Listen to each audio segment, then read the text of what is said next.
Buenas noches. Hoy vamos a hablar de un recurso que por cotidiano quizá no valoremos lo suficiente. Más aún viviendo en islas en las que no tenemos ríos ni lagos. El agua marcó durante siglos el desarrollo económico y social de Canarias. Y sería impensable, por ejemplo, concebir el desarrollo turístico de las islas hoy día sin la concurrencia de las desaladoras. La primera de toda España se instaló en Lanzarote en 1964. ¿Son las desaladoras la garantía de que el agua no va a faltar nunca? ¿Hasta qué punto es sostenible este proceso? ¿Vamos hacia unas islas más secas o llueve lo mismo que hace 50 años? ¿Cuáles son en definitiva los modelos y los grandes retos del agua en Canarias? Son las preguntas que tratamos de responder esta noche en 90 minutos, gracias al agua. El consumo del agua subterránea ha bajado debido a la desalación.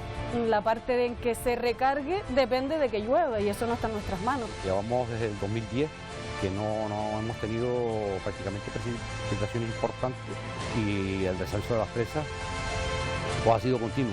El agua que tenemos es obvio que es insuficiente. Estamos en unas islas que debido a la insularidad dependemos mucho de la tecnología para conseguir un agua de abastecimiento de calidad, que la demanda no sea desorbitada o por lo menos la pueda cubrir la oferta que tenemos.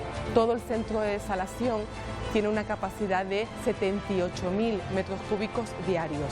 Tenemos que ser capaces de reutilizar todo lo posible esa energía para que el proceso sea eficiente. Aquí es donde comprobamos que sale en calidad óptima y que es el agua que vamos a beber en casa. El responsable del abastecimiento tiene que comprobar la calidad del agua tomando muestras en los depósitos y en las redes de distribución. Lo que se pretende es un ejercicio de consumo responsable y de energías eficientes para el aprovechamiento de los recursos.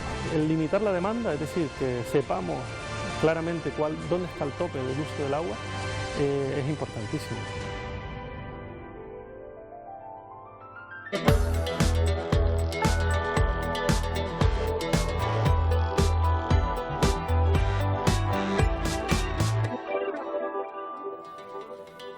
A lo mejor al término de este programa conseguimos que entre todos valoremos un poco más este recurso de otro tiempo tan escaso, sobre todo en algunas islas respecto a otras, y tengamos en cuenta que los 2 millones de habitantes aproximadamente que hay en Canarias se convierten en 15 en un momento dado con la llegada de los turistas. Lo primero que tendremos que preguntarnos para planificar nuestro futuro respecto al agua es si tenemos que preocuparnos por el descenso de precipitaciones. Vamos a preguntarle a un experto, Jesús Agüera, jefe de predicción de la EMET en Canarias. ¿Qué tal? Buenas noches. Hola, muy buenas noches. ¿Llueve lo mismo en las islas que hace 50 años? Bueno, quizá no tenemos estaciones meteorológicas con un registro de datos tan amplio, ¿no?, como hace 50 años. Sí tenemos repartidas por todas las islas, pero bueno, podemos llegar a la conclusión de que no llueve de una forma tan sistemática como lo hacía antes, ¿no? Antes la estación clara de lluvias en Canarias era el invierno y ahora quizá los inviernos están siendo muy secos, prácticamente ya no llegan tantas borrascas como antaño, y quizá la primavera y el otoño sí se mantiene, ¿no? Es quizá las dos estaciones en que más llueve, pero bueno, podemos comentar que las lluvias sí que ha cambiado algo el régimen de lluvias y están muy desigualmente repartidas en las islas, ¿no?, por los motivos que todos conocen, ¿no? El modelo ha cambiado, pero ¿ha notado un descenso en las precipitaciones en general? En general lo que notamos es que quizá ya no llueve de una forma tan continua, es decir, esos frentes que nos pasaban sobre todo en invierno y en otoño, sino que llueve de una forma más, a veces incluso torrencial, muy fuerte y en menos cantidad de tiempo, ¿no? Es decir, el tipo de precipitación quizá es hacia lluvias más intensas y también, bueno, las borrascas de los últimos 10-12 años, algunas tienen ya carácter de tipo tropical, ¿no? Algunas borrascas ya no nos llegan tan del Atlántico Norte, sino que nos llegan del sur del archipiélago con algunos matices especiales, ¿no? Son más difíciles de predecir y sobre todo tienen movimientos un poco más rápidos y bueno, generan una precipitación que se acentúa sobre todo en las islas de mayor relieve y produce lluvias más intensas, ¿no? Digamos que las estaciones ya no son tan marcadas como antiguamente.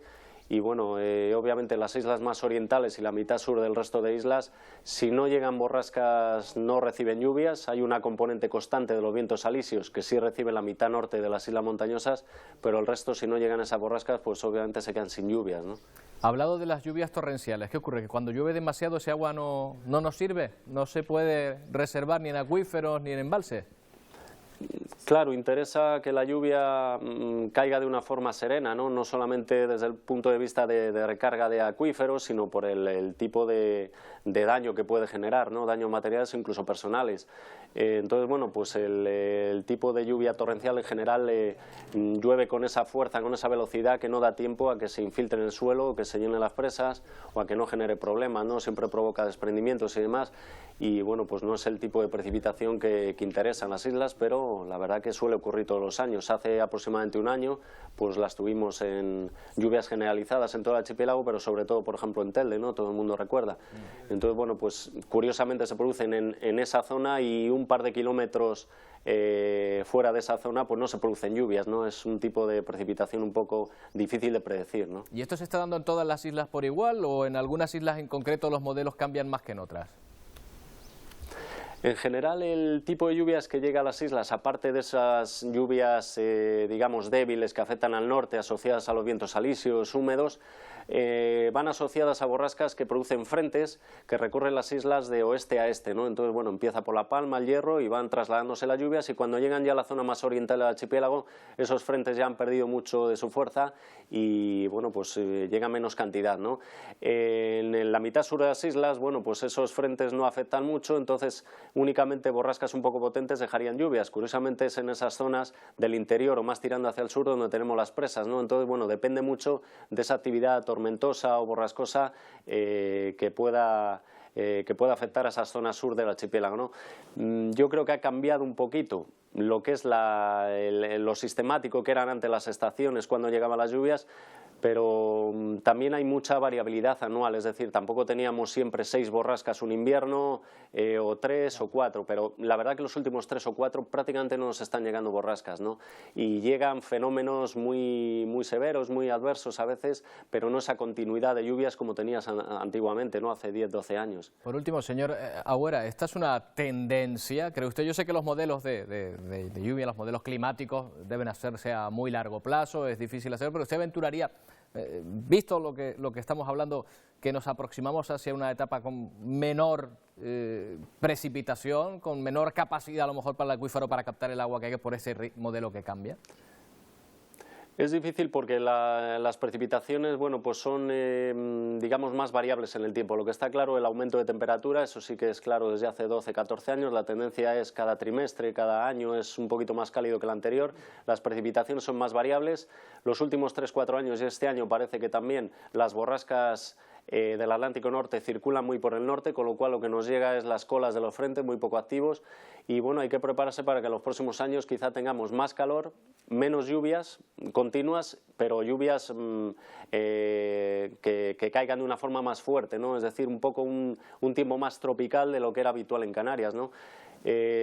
Con todo, bueno, pues aquí se ha comentado antes, pues tenemos el factor de la desalación, pero también habrá que fomentar las políticas de ahorro y demás. No podemos confiar en un régimen de lluvias continuo, salvo en lo que es pues, las medianías del norte, que siempre reciben esas lluvias débiles de los alisios, ¿no? Es decir, no confiar tanto en la meteorología, esto puede cambiar de aquí a unos años, el régimen de lluvias, y ya pues tender a ese mayor ahorro, a esa, digamos, bueno, pues no depender tanto de lo que nos llegue del cielo, ¿no? Sino que ahorremos y pensemos que el año que viene pues puede que sea muy seco, no espera que sea lluvioso, ¿no? A Dios rogando y con el mazo dando, señor Agüera, básicamente.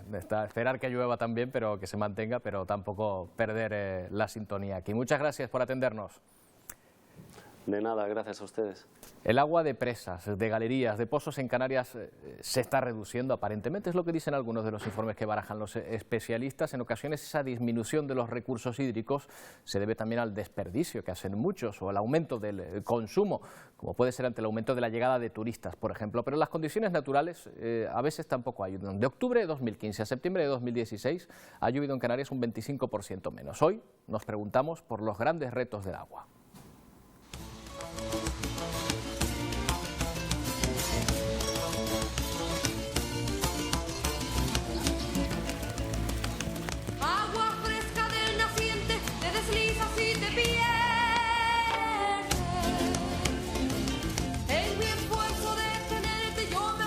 Si el escenario climático no cambia, según un informe de la UNESCO, en 2030 Se prevé a nivel mundial un déficit del 40% de agua.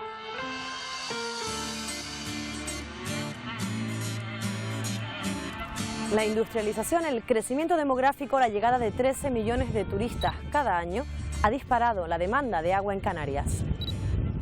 El agua de presas, pozos y galerías se agota.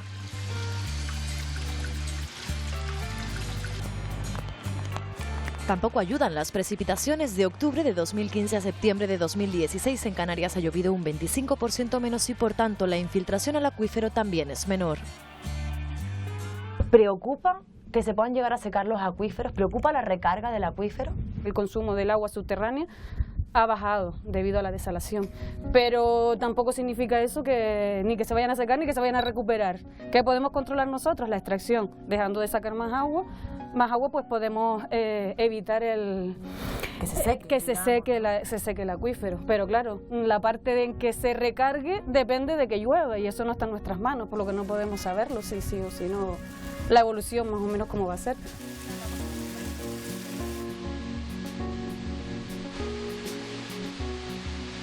Así rebosaba la presa de Chejelipes en La Gomera en febrero, agua de lluvia que no se infiltra y va a parar a embalses. Contrasta con la imagen de la misma presa hace solo unas semanas, al 40% de su capacidad.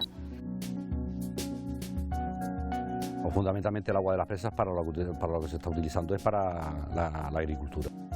José Carlos, estamos en el muro de contención de la presa de Gambuesa, que se ve con bastante volumen de agua y que además es una presa que linda, en este caso con la de Ayagaures, que sí que está bastante más seca. Actualmente la de Gambuesa está con un 54% de su capacidad y Ayagaures está solamente con un 5%. Llevamos desde el 2010 que no hemos tenido prácticamente precipitaciones importantes y el descenso de las presas pues ha sido continuo.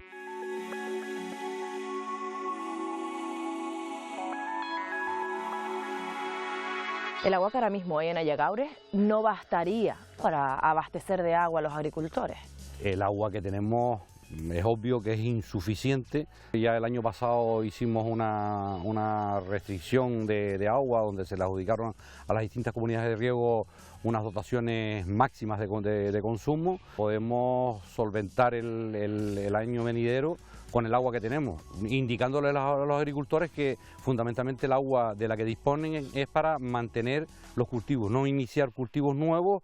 Una situación grave a pesar de que en el sector agrícola ha descendido la demanda de agua en la última década. Donde se ha aumentado es en usos urbano y turístico, pasando de los 154 hectómetros cúbicos anuales a los 236.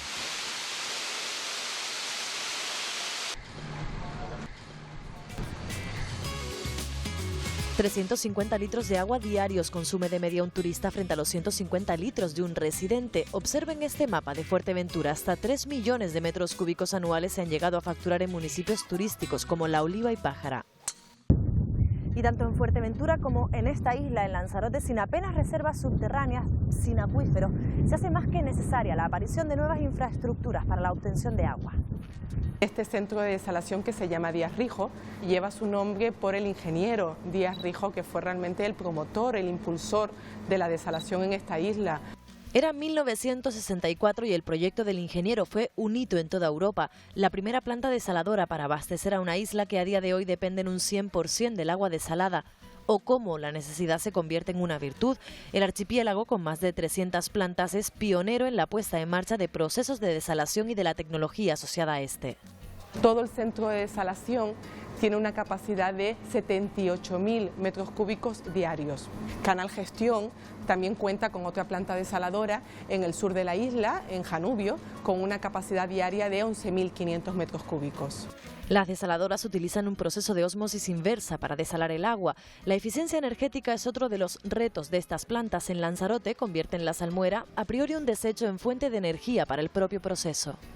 Tenemos que ser capaces de reutilizar todo lo posible esa energía para que el proceso sea eficiente energéticamente. Desaladoras creadas para abastecer a la población de aguas de consumo. Hay que certificar su calidad analizando parámetros microbiológicos, químicos e indicadores.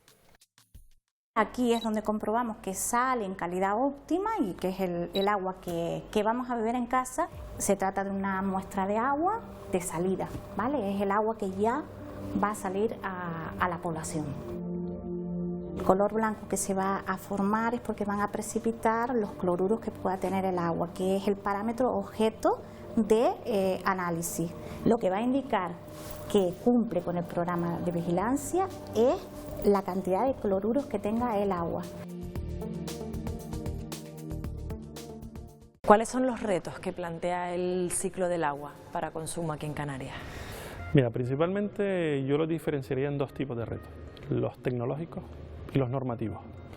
Tecnológicos porque estamos en unas islas que debido a la insularidad dependemos mucho de la tecnología para conseguir un agua de abastecimiento de calidad. Lo que se pretende es un ejercicio de consumo responsable y de energías eficientes para el aprovechamiento de los recursos.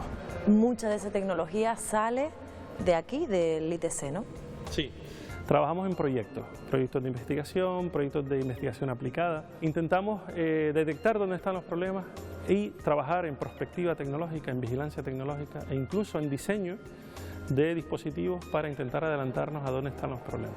¿Podemos en Canarias mantener los niveles de consumo actuales? El limitar la demanda, es decir, que sepamos claramente dónde está el tope del uso del agua, es importantísimo. Y cualquier administración que gestione agua lo debe tener siempre en mente. Es crear una política de consumo sostenible, de eficiencia en el consumo, rescatando esos principios, esa cultura canaria del agua. Que la demanda no sea desorbitada, o por lo menos la pueda cubrir la oferta que tenemos.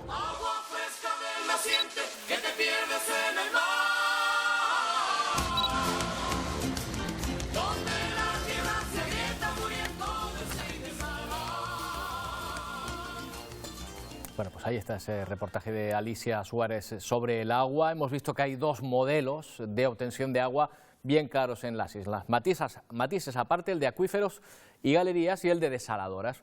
Hemos buscado dos islas paradigmáticas en este aspecto, Fuerteventura y La Palma, pero miren, cosas del directo. Nuestro invitado del Consejo Insular de Aguas de la isla Majorera finalmente no ha podido asistir. Sí ha podido hacerlo, representante de otro modelo, del otro modelo de obtención de agua, el de La Palma. Lo hemos visto desempeñando diferentes cargos públicos al frente del Cabildo de la isla, ha sido senador, ahora es consejero de Aguas de la Corporación Insular, José Luis Perestelo. ¿Qué tal, señor Perestelo? Buenas noches. Buenas noches, Roberto, buenas noches a todos los telespectadores. Bueno, vamos a empezar por la pregunta del millón, la sostenibilidad ahora mismo del sistema. ¿Ustedes han percibido signos de agotamiento en las galerías, en los acuíferos de La Palma? Bueno, fundamentalmente cuando se dice si el agua es inagotable, hay que decir, lo primero que hay que responder es que no. Efectivamente, nuestro sistema permite lo que en este momento se está permitiendo, pero indudablemente cada día tenemos que hacer mayor esfuerzo, cada día tenemos más problemas y hay que poner en valor algo que me parece importante cuando hablamos de agua. Hemos visto durante el reportaje, el valioso reportaje que se ha presentado, la intervención de la administración en el agua. Sin embargo, en La Palma es diferente. En La Palma tenemos un nivel de agua en estos momentos gracias precisamente a la inversión, al esfuerzo de los palmeros. Decir que en La Palma hay, por ejemplo, excavados 260 kilómetros de galerías, nos puede hacer una idea del esfuerzo que han hecho la gente. 188 galerías. La mitad hoy no tienen agua, es decir, el esfuerzo de esos palmeros y palmeras se quedó en nada. En otros casos hemos tenido y hemos logrado conseguir el aprovechamiento. Luego, si conocemos una isla hoy que tiene agua, agua de calidad para el riego y para el consumo, es gracias al esfuerzo de esos palmeros y palmeras. Por lo tanto, hay que poner en valor, cuando hablamos de agua, ese esfuerzo y ese trabajo. A partir de ahí, en los últimos años, es verdad que las administraciones públicas hemos hecho un esfuerzo en tener embalses, en tener redes de riego, en mejorar la eficiencia para evitar las pérdidas. Es fundamental evitar las pérdidas, conseguir un consumo más eficiente del agua, evitar el despilfarro, y eso ha significado un cambio a la cultura del agua que afortunadamente la gente ha colaborado. Si el éxito del Consejo Insular de Aguas de La Palma ha sido precisamente conciliar los titulares de aprovechamiento con los usuarios en un marco institucional de diálogo y de apoyos mutuos. ¿Cómo funciona el sistema de La Palma? Yo de alguna manera pago por hacer unas catas, por hacer unas galerías, o en un terreno que me pertenece intento hacer esas galerías. Bueno, fundamentalmente, como digo, durante mucho tiempo personas que se arriesgaban, fundamentalmente aquí hay que hablar también de la migración a Venezuela y sobre todo del esfuerzo que hacían esas familias que muchas veces no tenían para comer, pero sin embargo tenían que pagar su acción de agua, la derrama que había que hacer para conseguir gente que pudiera perforar esa galería. Ya digo, en muchos casos, la mitad aproximadamente se perdieron el esfuerzo y no encontraron ese agua. Como digo, esas comunidades se constituían en comunidades titulares de un aprovechamiento de agua. Muchas veces, casi siempre en La Palma también coincidían que esos mismos que hacían ese esfuerzo de captación, que eran titulares de aprovechamiento, al mismo tiempo eran regantes, eran agricultores. Por tanto, el agua que salía de esa galería o de ese pozo también iba para regar la propia explotación de aquellos que trabajaron esa galería o ese pozo.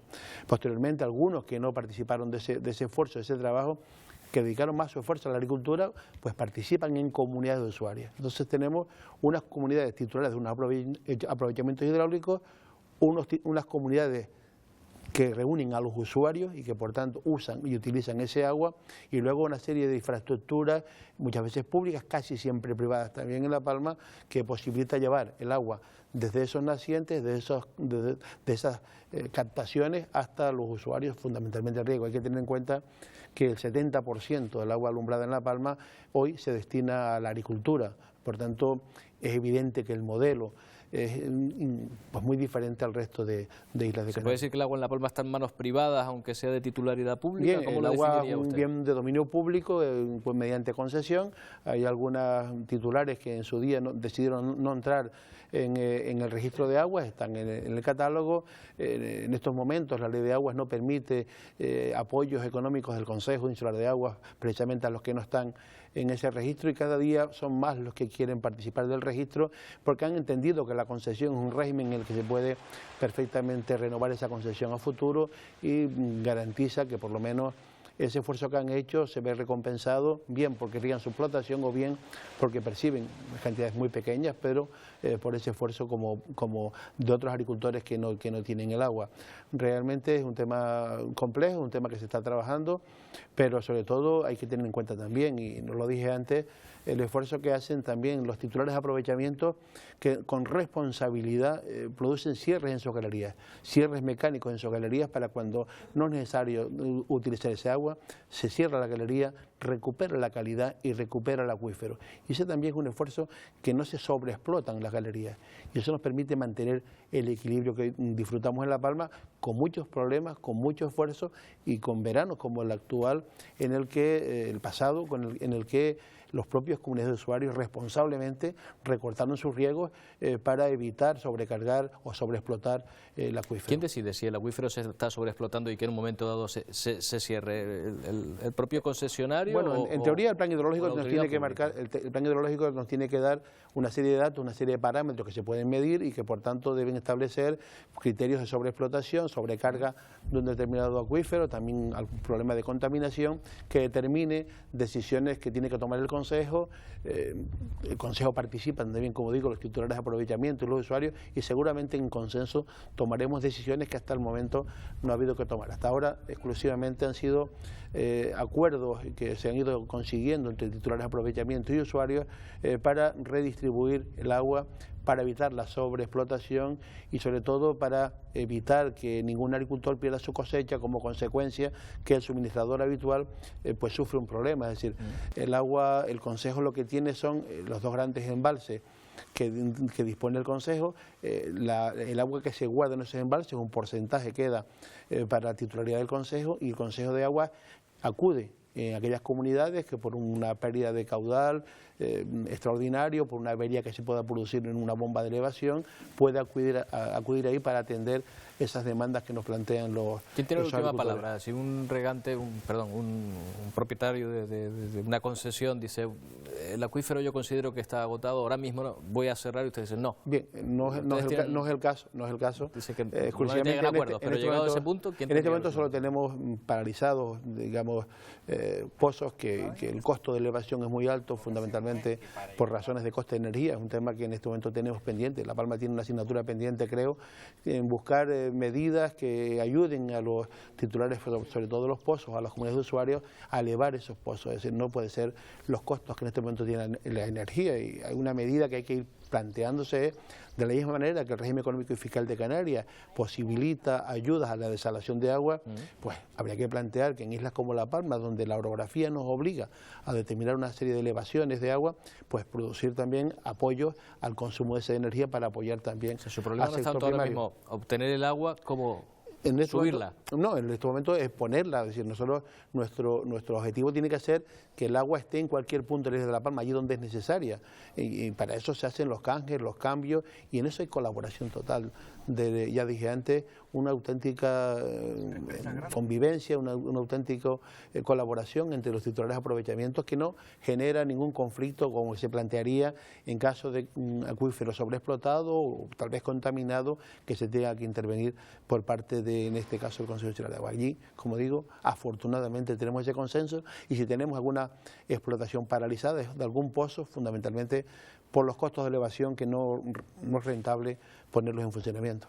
Quédese conmigo, señor Perestelo, que vamos a seguir hablando de agua. Tiene mucho que aportar la isla de La Palma, evidentemente, en este aspecto, pero vamos a ir a otra isla donde el agua es fundamental. Miren qué crónica, se hace en El Hierro del año 1948. 1948 es un año horrible, que se conoce como el año de la seca. La isla se moría de sed, los aljibes estaban vacíos, las fuentes, entre ellas la de San Lázaro, agotadas, los animales no sufrían sed, sino hambre, porque los pastos no existían. Se habían extinguido tras el calor. Un barco cisterna llegaba de vez en cuando al puerto de la Estaca para que el agua que traía en Cuba se trasladara en 2 camiones hasta Valverde. Allí esperaba una gran cola de gente, estoy oyendo crónica de esa época, y allí con garrafones, pocos, es lo que le tocaba a algunos para llevar a sus casas, para la comida y poco más. Bueno, para que ustedes se hagan una idea de lo que se ha avanzado con el tiempo y de cómo era la situación anteriormente en islas como la del Hierro. Guillermo Álamo, técnico del Consejo Insular de Aguas del Cabildo del Hierro, ¿usted recuerda, creo que es muy joven, le han contado historias así? Sí, la han contado. Sí la han contado, y bueno, todos los antepasados que todavía, gracias a Dios, viven, pues nos han contado esas historias, ¿no? O sea que la isla del Hierro es un paradigma de lo que ha venido a suponer, por ejemplo, la posibilidad de desalar el agua, ¿verdad?, para la población. Efectivamente, se ha posibilitado la inversión para incorporar sistemas de producción industriales, como es la desalación, que durante todos estos años nos ha venido muy bien y nos ha salvado de posibles desabastecimientos en épocas puntuales, ¿no? En épocas puntuales del año. Y más se va a conseguir gracias a la central hidreólica del Hierro. Se destaca la obtención de energía en esta central, pero a veces nos olvidamos de que sirve también para desalar agua. Efectivamente, hay una sinergia creada entre lo que es energía y agua en estos momentos, y más con Gorona.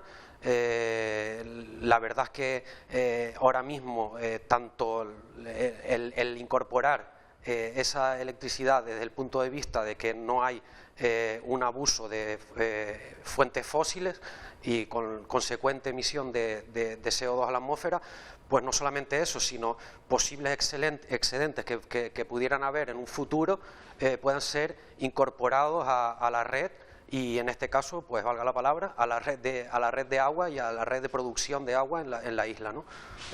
Eso va a ser así. Porque ahora mismo, señor Álamo, la única forma de obtener agua en la isla del Hierro, por lo menos para distribuirla con garantía, es a través de la desalación. No, en estos momentos nosotros tenemos varios pozos con galerías en la zona de frontera que están en torno al 60-70% de producción frente a los sistemas de desalación. Digamos que el sistema de desalación es actualmente un apoyo al sistema de captación de agua subterránea. Estamos en torno a lo que le comentaba, al 35 al 40% de desalación, se complementa. ¿Qué pasa? Que esos sistemas de desalación lo que ha incorporado es flexibilidad. Es decir, una isla como esta, en donde tenemos una población de 8 o 10.000 habitantes, pues en ciertos puntos de la isla se ve triplicada incluso, ¿no? Y tenemos que tener sistemas, digamos, flexibles que permitan incorporar e introducir en momentos puntuales ese líquido, ¿no? En este caso agua. Que en un momento dado puedan introducir más agua en la red, básicamente, como se hace también con la energía. ¿Han percibido ustedes en el acuífero algún tipo de agotamiento? Le hago la misma pregunta que al señor Pérez Telo hace un momento. No, la verdad es que no. La verdad es que nosotros en este tiempo, desde que se llevan tomando datos de tanto extracciones como de la propia datos meteorológicos, pues la verdad es que comparar datos meteorológicos frente a capacidades de extracciones no encontramos una linealidad directa, ¿no? Una influencia directa, ¿no? Si bien es verdad que estamos hablando de que la extracción que hay ahora mismo en el acuífero del Golfo pues son aguas casi fósiles, ¿no? Es decir, tendríamos que tener un tiempo de estudio mucho mayor para observar realmente que está habiendo una influencia directa de la no lluvia con respecto a la disminución de la extracción. Bueno, veo, señor Álamo, que la Isla del Hierro aparentemente ha logrado una sostenibilidad de agua en esta combinación. Efectivamente. En todo caso, yo me imagino que de esa época de escasez, de esa época de sequía, de la seca, como en aquel año, habrá quedado una cultura de aprovechamiento del agua, a lo mejor que todavía es perceptible en la isla, ¿verdad? Sí, la gente valora mucho, yo creo, este líquido, ¿no? Por lo que hablábamos, ¿no? No solamente las personas que todavía con edades avanzadas, que hay bastantes en la isla, cuentan las historias y hacen uso de ellas, porque lo ves naturalmente, lo ves en tu casa, ¿no? Directamente eso se ha trasladado, ¿no? al resto de usuarios, ¿no? Y al resto de personas jóvenes, y se trata también un poco de influir en ellos, tanto a nivel escolar y demás, con cursos, con charlas, para motivar que esa conciencia hacia buscar la sostenibilidad, también desde el punto de vista del agua, que es un punto de vista energético, ¿no? Pues se esté buscando de manera profunda, ¿no? Que no nos olvidemos, en ese sentido, que no nos olvidemos yo diría que sí, no nos olvidemos, totalmente, es un poco... Efectivamente. Que parece que no se valora tanto en otras islas, a lo mejor, como en otras que tienen ese pasado tan reciente todavía como es la Isla del Hierro. Señor Álamo, muchas gracias por habernos atendido esta noche. Buenas noches. Venga. Buenas noches, un placer. Bueno, ahí tienen otro modelo. Surgen dudas sobre la gestión del agua, siendo un bien público de primera necesidad, y quien se pregunta si un recurso tan importante debe estar, aunque sea en concesión, en manos privadas. Si es la mejor manera de gestionarlo. Luis González, secretario del Consejo Insular de Aguas de Tenerife, quien engloba el Consejo Insular. Es la primera pregunta que le hago. ¿Qué tal? Buenas noches. Buenas noches. Secretario de la Cámara Insular de Aguas. No quiero yo usurpar aquí la Cámara Insular. Bien, bueno... ¿A quién engloba este organismo? La Cámara Insular de Aguas de Tenerife aglutina a los titulares de aprovechamiento de aguas subterráneas en la isla de Tenerife. Es decir, a los titulares de pozos y galerías que hoy en día constituyen el 85% de los recursos que se aportan al sistema insular para atender todas las demandas, el uso urbano, agrícola, industrial, el turístico, y esa es una realidad que tiene su historia de más de 500 años en las islas, donde la iniciativa privada ha hecho una labor silenciosa, muchas veces desconocida, pero muy constante para permitir el captar esos recursos y posibilitar el desarrollo que ha tenido las islas. La Cámara Insular de Aguas de Tenerife, por tanto, representa ese colectivo que en esta isla son aproximadamente unos 30.000 tenedores de participaciones de agua. ¿El sistema es igual que el que estábamos hablando con el señor Pérez Telo en La Palma? ¿Se perforan galerías, se abren minas de agua? Básicamente sí, porque la legislación es la misma para todos, ¿no? Hay una legislación nacional del año 85 que estableció el dominio público hidráulico, pero fue tan fuerte la contestación social que se produjo en las islas en esa época, porque se atentaba contra generaciones que habían, fruto de su esfuerzo, del ahorro, invertido, y veían de la noche a la mañana que todo eso se perdía. Y no hubo más remedio que atender a ese clamor, y en el año 90 se promulga una ley de aguas de Canarias que lo que ha hecho es reconocer el dominio público hidráulico de la ley nacional, pero establecer un régimen transitorio durante 50 años para permitir ese cambio de una forma más natural. Sí, una especie de moratoria que permita que no sea tan traumático ese paso de un estado a otro. En 2040. Sí, ¿y qué va a pasar a partir de 2040? Pues si no se reforma la ley, que todo cabe, pues evidentemente esos aprovechamientos, los que estén en ese momento en uso, pasarán a ser gestionados por la Administración Hidráulica. ¿Y eso conllevará una mejor gestión de los recursos hídricos? Bueno, eso es un debate eterno, aquí y en todos sitios, si lo público o lo privado, ¿no? Y yo creo que no se trata tanto ni de una cosa ni de la otra. Es decir, hay ejemplos donde la gestión privada es muy eficiente y hay ejemplos donde la gestión pública también. Lo que pasa es que no son los más abundantes, tristemente, ¿no? Y yo creo que lo que debe interesar a los ciudadanos es qué es más eficaz, dónde se hace mejor, cómo se hace un aprovechamiento del recurso más optimizado, cómo se hace de una forma más económica y cómo se hace para garantizar en definitiva que cuando uno abre el grifo tenga agua. Esto es lo realmente importante. ¿Y cómo se hace, según ustedes? Bueno, en Canarias lo hemos hecho durante 500 años gracias a la iniciativa privada. Y lo hemos hecho desde mi punto de vista con muchas cosas que mejorar, pero con un balance claramente positivo. De hecho, las islas que no tienen recursos superficiales, no tienen ríos, no tienen lagos, tienen agua subterránea básicamente, y en las últimas décadas la incorporación de agua desalada, se han basado en un modelo que ha capitaneado la iniciativa privada, ¿no?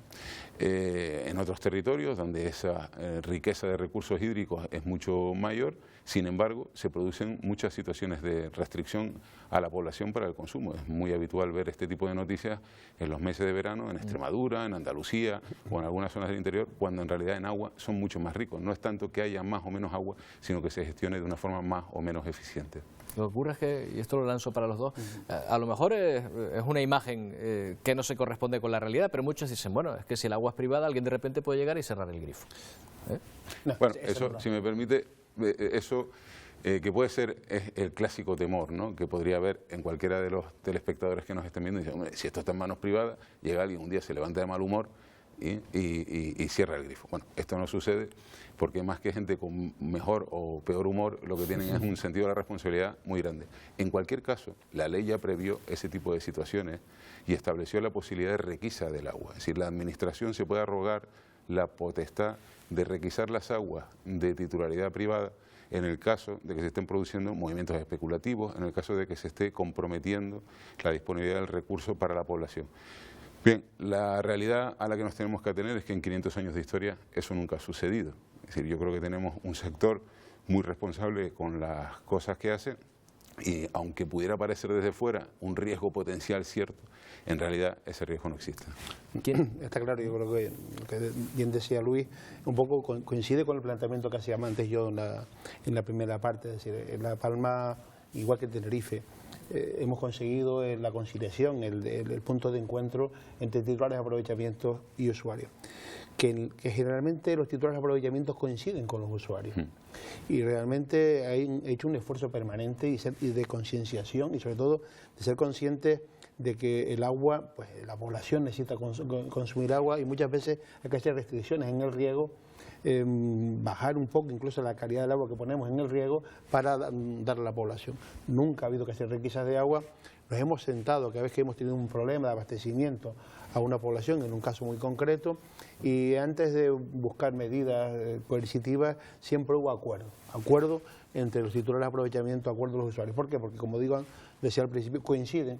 Son personas conscientes, son personas que han hecho un esfuerzo y por supuesto son personas perfectamente integradas en el sistema y realmente ha habido una inversión también ahí, que es lo que... Comparto el criterio que decía Luis de poner en valor, yo procuré en mi primera intervención poner en valor el esfuerzo que han hecho tantas familias para abrir una galería, muchas veces no dio agua, pozos que dieron agua en su momento, pero que el coste de la energía hoy les imposibilita ponerlo en actividad, pozos que no sobreexplotan el acuífero para mantener un nivel de conductividad, que el agua sea buena. Yo creo que hay que poner en valor, y yo estoy convencido que cuando pase el periodo de transición se producirá algún gran acuerdo de concesión de agua pública a esos titulares para que de una manera de colaboración se siga participando activamente. ¿Quién pone el precio del agua? ahora mismo? ¿Cómo se establece el precio del agua? ¿Es una decisión pública? ¿Es un pacto al que llegan concesionarios y administración? El propio sistema de agua, como digo, si tenemos un aprovechamiento hidráulico que llega a una zona y los titulares del aprovechamiento son los mismos regantes, se establece el precio de la administración, es decir, lo que cuesta abrirlo, tener canalero que te abre la llave, que te la cierra o que te transporta el agua. Después, cuando tú no tienes agua, se establecen unos precios de mercado, unos precios, digamos, en el nivel que en aquel momento puede estar el precio que le sale al que tiene el agua. Cuando hablamos de pozos hay que hablar de elevaciones, que en coste de energía, cuando no hablamos de pozos hablamos de riego y hablamos también de otros precios, pero en este momento hay un entendimiento, ya digo, nunca ha habido que intervenir tampoco en cuestión de precios en estos años por parte de las administraciones públicas, sino que ha sido un acuerdo entre titulares de aprovechamiento y usuarios del agua. Sí, efectivamente, coincido plenamente con el señor Prestelo. Al final, el establecimiento de los precios no obedece más que a la repercusión de todos los costes en los que se incurre para producir el agua o para captarla y el lógico margen empresarial, ¿no? Pero esto, ¿en qué se traduce? Pues básicamente en que en series históricas de muchas décadas las aguas subterráneas no hayan subido ni siquiera el IPC acumulado. Tanto es así que la isla de Tenerife ahora mismo, el coste medio por compra de agua subterránea, digo coste medio, está en €0,5 por metro cúbico, es decir, cada 1000 litros cuestan 50 céntimos de euro. Eso es en origen, porque claro, cuando hablamos de precios del agua puede llevar a confusión porque depende de dónde lo estemos midiendo ese precio, porque claro, otra cosa es cuánto sale el agua en el grifo del consumidor. El sector al que yo represento la pone a disposición de los ayuntamientos a ese precio medio de 0,50. Luego los ayuntamientos tienen unas tarifas variables en cada municipio que determinan el precio final. Precisamente venimos de que se publique recientemente en estos días el último estudio de tarifas a nivel nacional de la Organización de Consumidores y Usuarios. Y establece primero que en Canarias los valores medios están en valores medios del resto de la España peninsular y establece además algo que nos puede ayudar un poco a entender este problema o esta situación, que es el agua en la capital de Tenerife, en Santa Cruz de Tenerife, en el consumidor le cuesta de promedio 1,32 euros el metro cúbico y el mismo agua en la ciudad de Las Palmas de Gran Canaria cuesta 1,86. ¿Por qué es eso?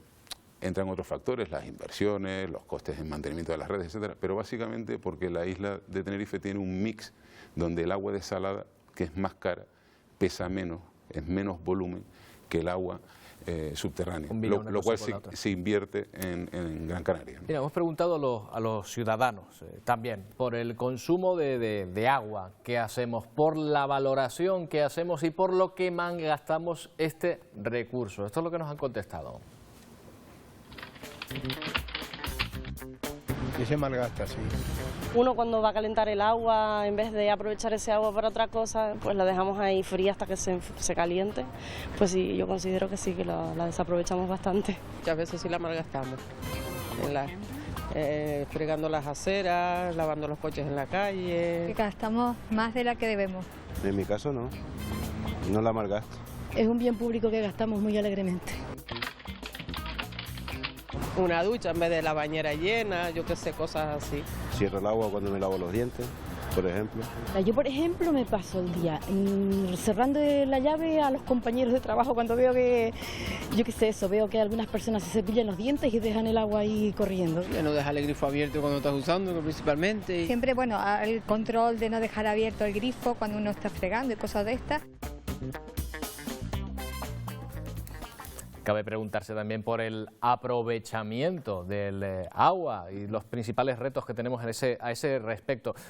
Lo hemos visto antes en el vídeo. Canarias, respecto a desalación, ha hecho también de la necesidad virtud y nos hemos convertido en una potente industria, en know-how, en conocimiento precisamente sobre la desalación y uso del agua. Pero queremos saber hacia dónde nos dirigimos. Vamos a hablar con el jefe del Departamento de Agua del ITC, que participa en numerosos proyectos, servicios de I+D+I, de cooperación internacional, precisamente precisamente en desalación, lo han podido ver en ese reportaje, en esta ocasión, hace un momento con nuestra compañera Alicia Suárez. Baltasar Peñate, ¿qué tal? Hola, buenas noches. Bueno, hablaba usted de dos retos, normativos y digamos técnicos. Vamos a empezar por estos últimos. ¿Todavía podemos aprovechar mejor el agua? ¿La podemos producir a un precio más barato todavía? Bueno, principalmente habría que entender que el origen del agua, como estamos discutiendo, tiene un origen natural, por un lado, y aprovechamiento en algunas islas, y en otras tiene un aprovechamiento industrial, es decir, necesitamos del mar como materia prima para conseguir pues una calidad y una cantidad óptima de agua para nuestros usos, ¿no? Obviamente la tecnología avanza, muchas veces avanza porque las normativas te obligan a cumplir unos criterios, otras veces avanza por unos temas de eficiencia, ¿no? De costes y de conseguir con menos la mayor cantidad posible. En el caso de la desalación en concreto, los últimos años, diría los 15 años últimos, han sido un avance drástico en la tecnología, ¿no? Empezamos el año 2000 con unas eficiencias energéticas altas y ahora estamos hablando de unas eficiencias lo más óptimas posibles, ¿no? Y ya en Canarias existen desaladoras que casi compiten con cualquiera del mundo en la mayor eficiencia posible. Entonces, obviamente los retos son en intentar conseguir cada vez más la mayor eficiencia, ¿no?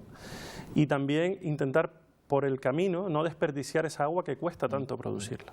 Claro, porque no nos gustaría dar el mensaje equivocado de que como se obtiene por desalación el agua que no se obtiene de otra manera, pues es un recurso infinito. Eso, ¿no? Entonces el recurso no hay que olvidar que sigue siendo escaso, es un recurso que cuesta mucho producirlo, hay un esfuerzo de personas, de gestores, de administración pública que están haciendo, o conjuntamente están haciendo que tengamos agua en nuestras casas, ¿no? Pero el conseguir agua del mar en calidad tiene un coste, y ese coste cada vez va a repercutir más también en nuestro bolsillo. Poco a poco entran las directivas europeas que obligan al principio de recuperación de costes. Significa que tenemos que pagar lo que cuesta el servicio.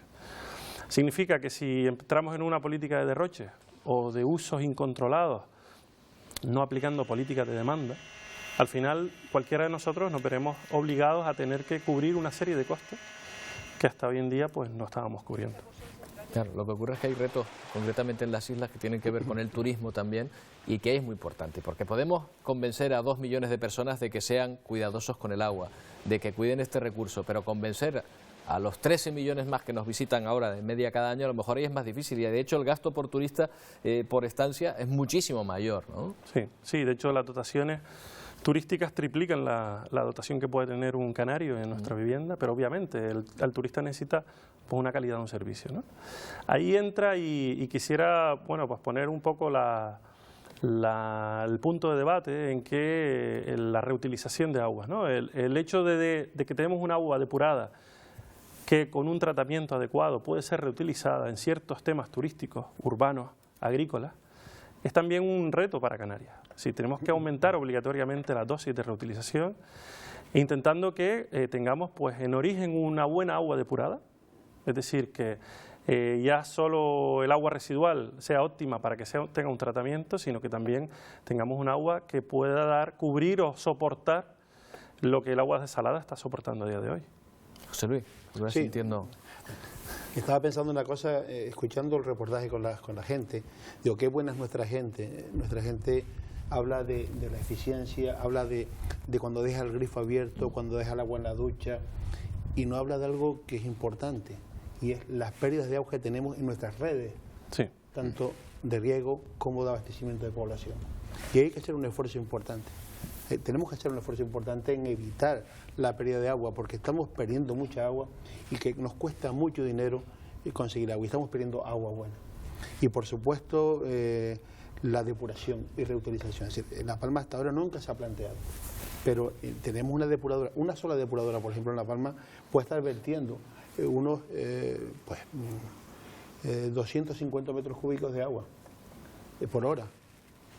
No tiene sentido hoy que no hagamos un esfuerzo, y de hecho nos estamos planteando para el próximo ejercicio, una cuestión que ha planteado el presidente del Cabildo en la última reunión con los alcaldes, es precisamente reutilizar, tratar y reutilizar ese agua, porque no podemos seguir con problemas de abastecimiento, con problemas de restricciones del riego, cuando podemos tener un agua ahí, unos 250 o 500 pipas, como hablamos en La Palma, ahora que se están perdiendo por no darle un segundo tratamiento al agua y para poderla reutilizar. Pero sobre todo también, como decía antes, incidir en evitar las pérdidas de agua en las redes de distribución, tanto urbano como también en redes agrícolas. Sí, con esto de la reutilización yo creo que es el momento de hacer una aportación, y si hablamos de concienciación tanto del sector público como del ciudadano, la reutilización hoy en día tiene una restricción normativa y unos parámetros de seguridad, de salubridad de un agua o de criterios sanitarios para poder usar esas aguas con total seguridad.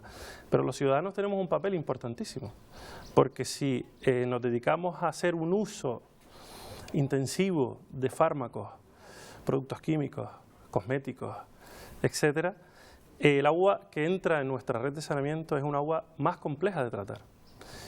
Requiere mayor tecnología, una tecnología más compleja, más cara, y por lo tanto la reutilización entra ya en un tema de equilibrio económico, ¿no? De cuándo llega a ser rentable o no poder reutilizar esa agua. Una pregunta nada más, que nos vamos a publicidad enseguida. Estos sistemas de canalización, la forma de llevar el agua, ¿se desperdicia tanta cantidad de agua todavía en ese aspecto? Depende, hay unas zonas que sí y hay otras que se ha hecho un esfuerzo en los últimos años, pero se ha mejorado, se ha modernizado, pero todavía hay que seguir trabajando en esa línea. En las conducciones generales de transporte, para entendernos, las autopistas del agua que hay en las islas, para llevar desde los puntos de captación hasta los puntos de consumo, se pierde aproximadamente entre un 5 y un 8% del agua que se transporta, porque son pérdidas físicas que se producen, muchas de ellas inevitablemente. La tristeza de todo esto es que cuando llegan a las redes municipales, en muchos sitios se pierde hasta el 50 y el 60% del agua.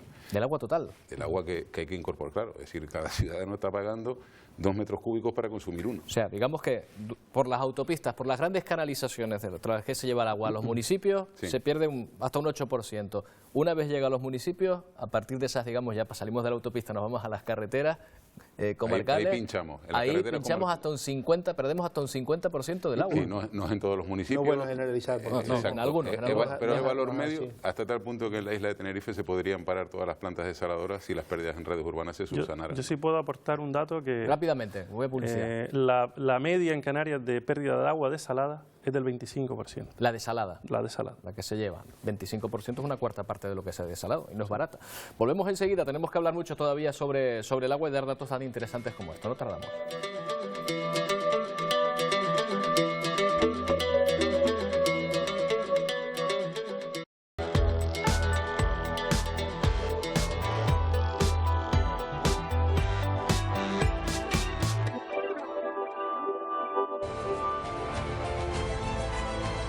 El consumo del agua subterránea ha bajado debido a la desalación. La parte en que se recargue depende de que llueva y eso no está en nuestras manos. Llevamos desde el 2010 que no hemos tenido prácticamente precipitaciones importantes y el descenso de las presas pues ha sido continuo. El agua que tenemos es obvio que es insuficiente. Estamos en unas islas que debido a la insularidad dependemos mucho de la tecnología para conseguir un agua de abastecimiento de calidad, que la demanda no sea desorbitada o por lo menos la pueda cubrir la oferta que tenemos. Todo el centro de desalación tiene una capacidad de 78.000 metros cúbicos diarios.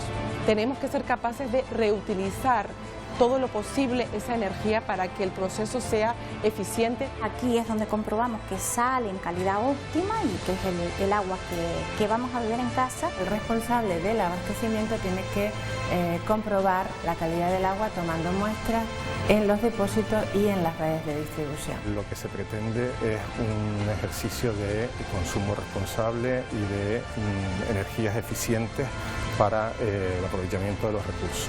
El limitar la demanda, es decir, que sepamos claramente dónde está el tope del uso del agua, es importantísimo.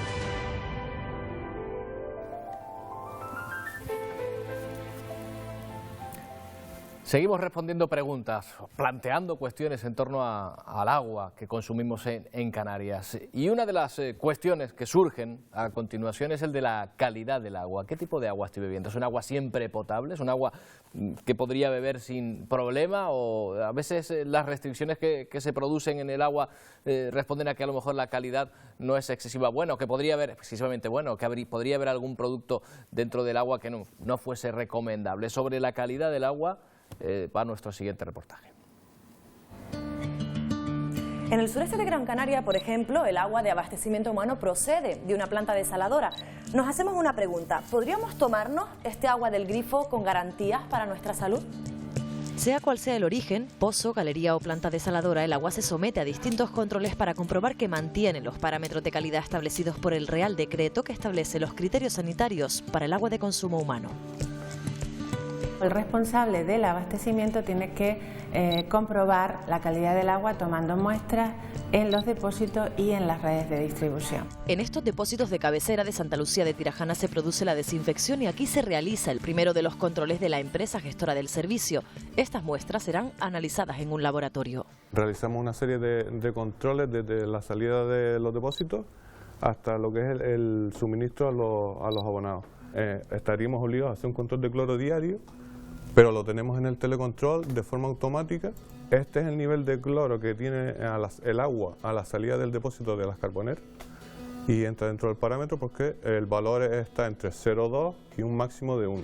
Tenemos controladas los 365 días del año, 24 horas al día, de forma continua. Además de los controles en los depósitos y la red y de la revisión al minuto del nivel de cloro, el gestor tiene que realizar continuos análisis organolépticos.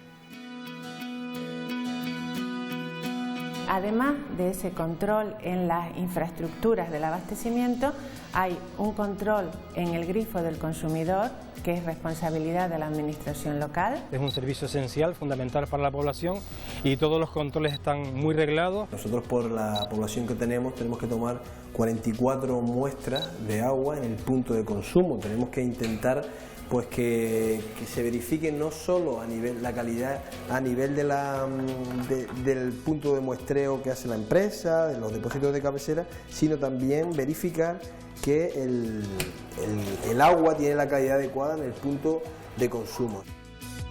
Y por último están las analíticas de vigilancia sanitaria, que son las que recoge la Administración Sanitaria Autonómica y que tienen dos objetivos fundamentales. Primero, verificar la calidad del agua, que el agua que se suministra a la población es apta para el consumo.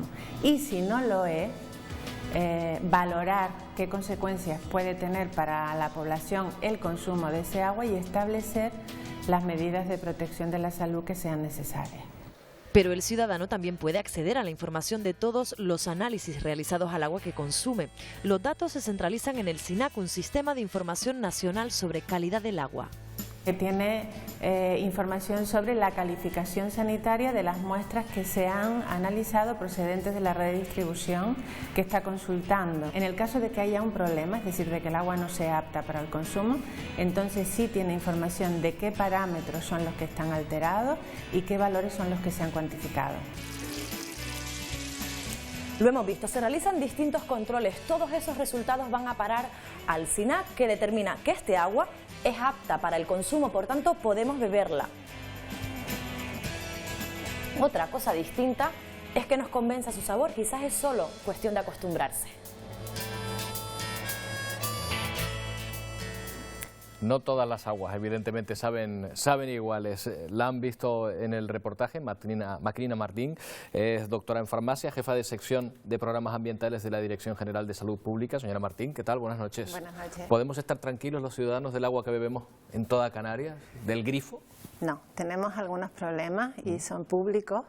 La Dirección General se encarga de tener mantenida la información a la población sobre aquellas zonas de abastecimiento donde por exceso de determinados parámetros se han establecido restricciones de uso para población en general o para población de determinada edad por superación de valores paramétricos para algunos parámetros, como medidas de protección de la salud. Siempre se habla del flúor, suele ser es el elemento que conlleva habitualmente este tipo de problemas. En la mesa se ha puesto de manifiesto que hay dos grandes orígenes para el agua en Canarias, o la desalación o desalinización. A mí me contaron una vez en un congreso de industriales que desalar se desala el pescado, que el agua se desaliniza. Entonces, un origen que es la desalinización y otro origen que es el subterráneo. El subterráneo evidentemente va a tener las características del subsuelo volcánico que nos caracteriza también pues por nuestros paisajes, por ejemplo. Entonces el subsuelo tiene una determinada composición mineral En la isla de Tenerife, además, se da la circunstancia de que existe actividad volcánica residual, y este fin de semana lo hemos visto en las noticias, y esa actividad volcánica residual va a conferir unas temperaturas muy altas al subsuelo, que va a estar en torno a 40-42 grados. Además, hay emanaciones de ácido fluorídrico, y esa es la forma en la que se van a incorporar los minerales al acuífero, que depende fundamentalmente de las cañadas, que además, según los datos de que disponemos, que son de la Administración Hidráulica, pues tiene una gran producción de agua. Ese es el problema mayoritario en la isla de Tenerife con el fluoruro. Además del fluoruro hay evidentemente otros elementos. ¿En otras islas son diferentes los problemas? Sí, o sea, en las islas occidentales los recursos son mayoritariamente subterráneos, pero el problema del subsuelo volcánico en la actividad volcánica residual está centrado en Tenerife.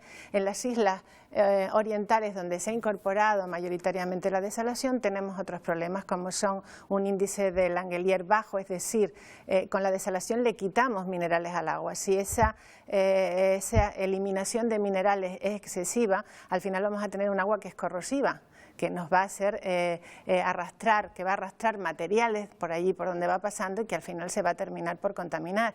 Y además en el agua de mar hay un componente natural, que es el boro. Está de forma natural en el agua del mar, entre 4 y 6 miligramos por litro, que es difícil de eliminar, y que si pasa al agua nos la puede convertir en agua no apta para el consumo. Entonces, en función del origen del agua vamos a tener esos dos grandes problemas. De donde sea el origen del agua. Sí. Y después se tiende, voy a decir contaminar, pero en términos técnicos, no quiere decir que estamos volviendo a contaminar, pero tiende a contaminarse más en el origen o después en el transcurso, en el camino que recorre el agua por esas autopistas, por esas carreteras, una vez llegamos a los ayuntamientos, se le van añadiendo productos. Hombre, depende del mantenimiento. Los productos que se añaden fundamentalmente en las islas son productos derivados del cloro para la desinfección del agua de consumo, y estos se realizan en el 90% de los casos en los depósitos. Evidentemente, desde la captación hasta que llega a los depósitos donde se aplica el tratamiento de desinfección, pasa por una serie de infraestructuras, una serie de conducciones. ¿Cuál es el gran problema que tenemos? Que esas conducciones no están declaradas como de agua de consumo humano, por lo tanto carecen de la protección sanitaria mínima, y además no son sometidas a operaciones de mantenimiento regular desde el punto de vista de agua de consumo humano, no desde el punto de vista de agua para riego. Entonces, evidentemente, en determinadas circunstancias, el agua puede sufrir contaminación desde el origen hasta las infraestructuras. Y si la gestión del abastecimiento no es adecuada, es decir, si los depósitos no están bien mantenidos, si las redes no están bien mantenidas, también se puede producir una contaminación adicional del agua. Claro, es un sistema delicado, y lo que tiene que haber es una buena gestión. Con lo cual nos encontramos un doble problema de si el sistema no está mantenido, que ya no es que se pierda el agua, sino que encima se contamina, ¿no?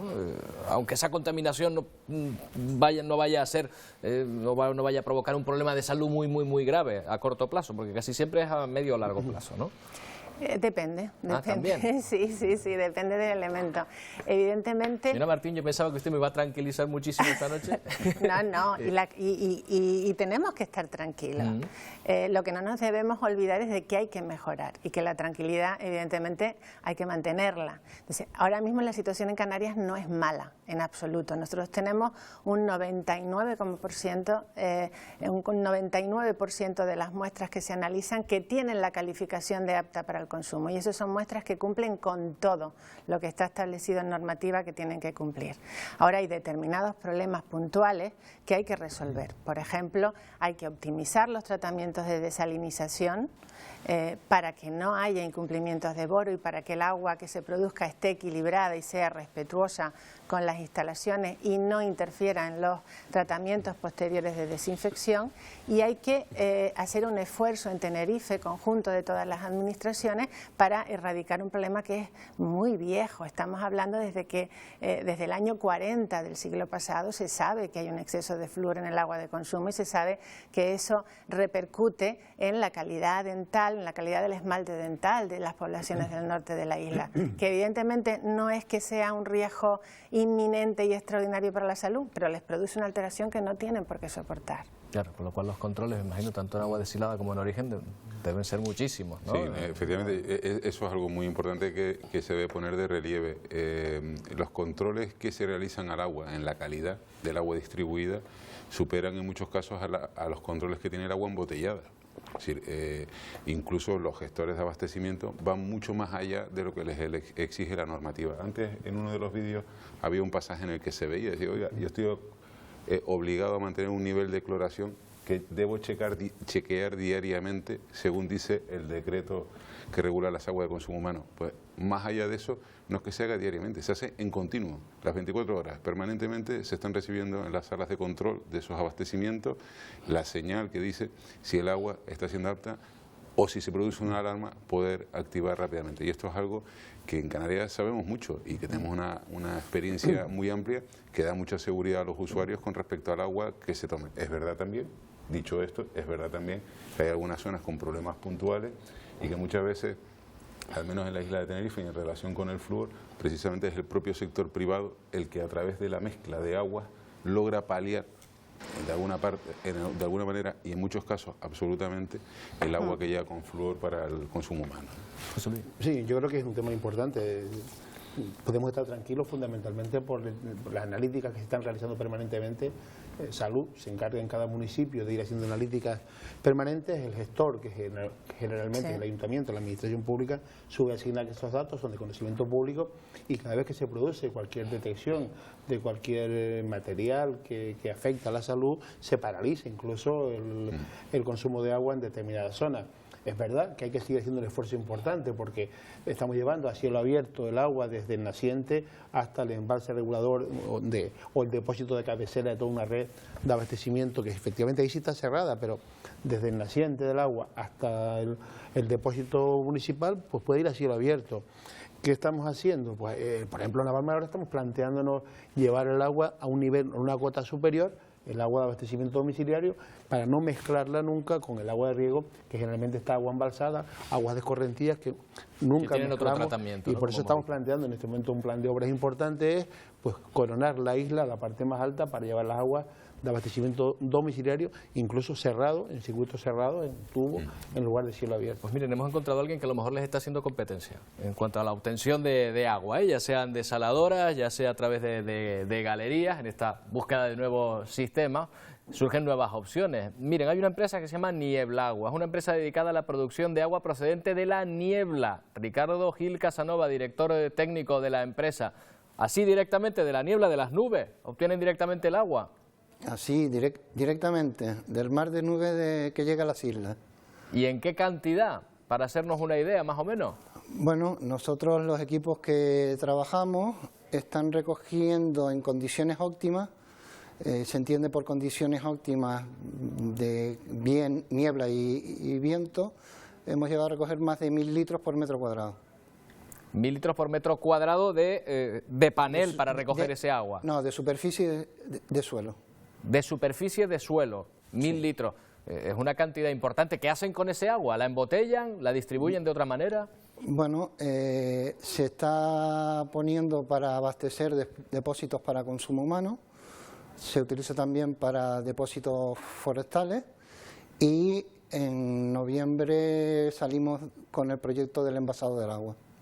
Yo me imagino que utilizan el sistema de la lluvia horizontal que se observa en muchos árboles, ¿no? En las zonas por donde pasa precisamente esta niebla, esta nube, ¿no? Este mar de nubes, ¿no? Sí, lo que hacemos es imitar a la naturaleza, ¿no? Cuando los alisios llegan a las islas se encuentran con un sistema montañoso que retiene esas nubes impactan o chocan contra los árboles y depositan pequeñas gotas de agua que cuando cogen peso precipitan al suelo.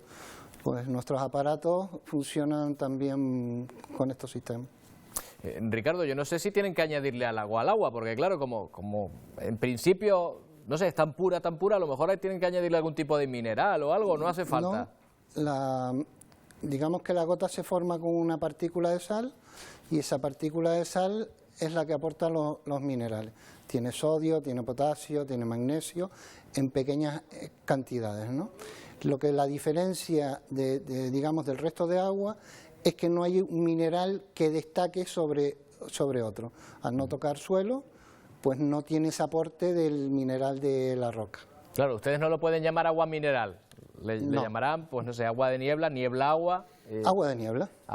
Y esto, dentro, pues bueno, a lo mejor del mar de nubes, pues muchos sabemos de dónde procede, pero hasta para trasladar o para vender agua afuera, ¿ustedes han probado esa aventura? ¿Han testado? Sí, tenemos contactos para exportar el agua envasada. Al final es lamentablemente, no lamentablemente, sino que tienes que sacar el producto fuera para que te reconozcan y sea rentable. Bueno, pues mucha suerte en esta aventura que hace tiempo que ya ha comenzado. Nieblagua. Ricardo Gil Casanova, gracias por atendernos, por haber estado con nosotros esta noche. Muchas gracias a ustedes, gracias.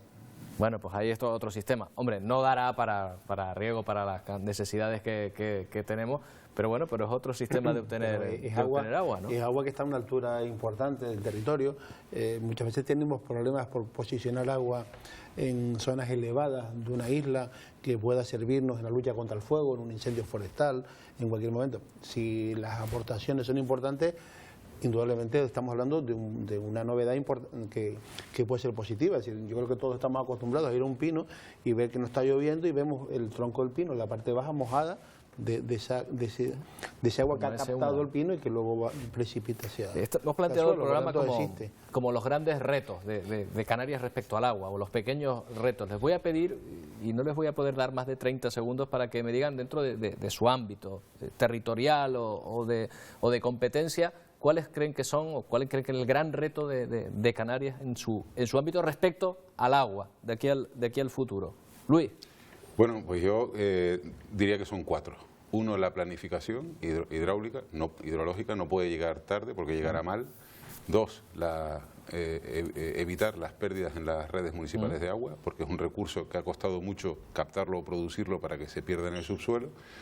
3, la gran asignatura pendiente en Canarias, que es la depuración, no solo para evitar el impacto ambiental en nuestras costas de aguas que se vierten sin ser depuradas, sino porque además se posibilitaría su reuso en la agricultura, por ejemplo. La isla de Tenerife en esto está haciendo en este momento un esfuerzo importante del que nos alegramos, porque se están impulsando obras muy importantes. El propio Carlos Alonso y el consejero Manuel Martínez se han tomado muy en serio este asunto y nos alegramos. Y el cuarto, el más importante, es que si sobran todos los demás, la conciencia social y la implicación de todos en que este es un asunto de todos, no es ni de técnicos, ni de políticos, ni de gestores. Todos podemos hacer algo para que el agua sea sostenible. José Luis. Bien, yo creo que fundamentalmente lo hemos comentado a lo largo del programa. Solo lo fundamental es mejorar los sistemas de distribución del agua en los diferentes niveles que tiene la isla, sobre todo para conseguir los objetivos que hemos hablado: agua de calidad, agua para el abasto domiciliario, también agua para riego. Hay que construir embalses porque indudablemente, afortunadamente, todavía no sigue lloviendo de vez en cuando, aunque el año pasado fue un año muy malo de lluvias en la isla de La Palma, creo que el peor de Canarias, la isla de La Palma el año pasado, para guardar ese agua. No solo por mejorar la calidad de vida del agricultor, que pueda guardar su agua y no tener que regar de noche, sino también porque las escorrentías nos producen agua, Barranco-Las Angustias fundamentalmente, y otros lugares que nos permiten guardar ese agua. Como digo, red de embalses, redes de riego perfectamente cerradas, evitar las pérdidas, porque no quiero hablar de cultura del agua, porque afortunadamente creo que en La Palma estamos dando ejemplo a la ciudadanía, a la gente, de ese cambio en la cultura del agua. Baltasar. Bueno, sin repetirme, porque yo apoyo todo lo que han dicho, aportaría 3 grandes retos, pero que se simplifican en uno, que es la sostenibilidad del ciclo, de tal manera que sepamos cómo cubrir esa dependencia energética que tenemos detrás, no solo en desalación, en bombeos, la orografía es complicada, hay una contribución importante de las energías renovables aquí, en este ámbito, cómo podemos introducir energías renovables intrínsecas al ciclo del agua para aportar otra fuente energética que nos pueda apoyar en el proceso, y otro es el cubrir oferta y demanda, es decir, cómo de forma inteligente y sostenible podemos cubrir el que exportamos agua en forma de plátano, en forma de tomate. Soportamos 12, 13 millones de turistas al año que consumen agua, mucho más que un canario, y eso en un ámbito de planificación insular tiene que estar muy bien recogido con medidas. Y el último es cumplir las exigencias que nos pide Europa en cuanto a la calidad y al consumo que hacemos de agua y cómo la empeoramos con el tiempo. Contaminamos el agua constantemente con nuestra actividad humana. y eso después realmente requiere un reto tecnológico para poder dejar esa agua en unas condiciones óptimas de salud. Aquí Macrina tiene mucho que decir, claro. Sí, yo diría que apoyo todo lo que han dicho, pero además con calidad y que se priorice calidad y abastecimiento. O sea, los dos objetivos que yo creo que tiene que tener toda la administración, encabezada por la administración sanitaria, que es la que está para proteger la salud de la población. Nosotros entendemos todos la problemática que hay detrás de la gestión del agua, pero nuestra misión es la protección de la salud de la población. Yo diría que necesitamos sistemas de abastecimiento sanitariamente bien mantenidos y sanitariamente bien construidos, y luego necesitamos mejorar la calidad en origen para que esa calidad, cuando llegue al grifo, se mantenga y no tengamos que establecer restricciones para proteger la salud de la población. Muchas gracias por habernos acompañado a los cuatro. Buenas noches. Buenas noches. Gracias. Y a todos ustedes, recuerden el título de nuestro programa y mantengan esa conciencia, mantengámosla entre todos. Gracias al agua, sobre todo aquí en Canarias. Buenas noches.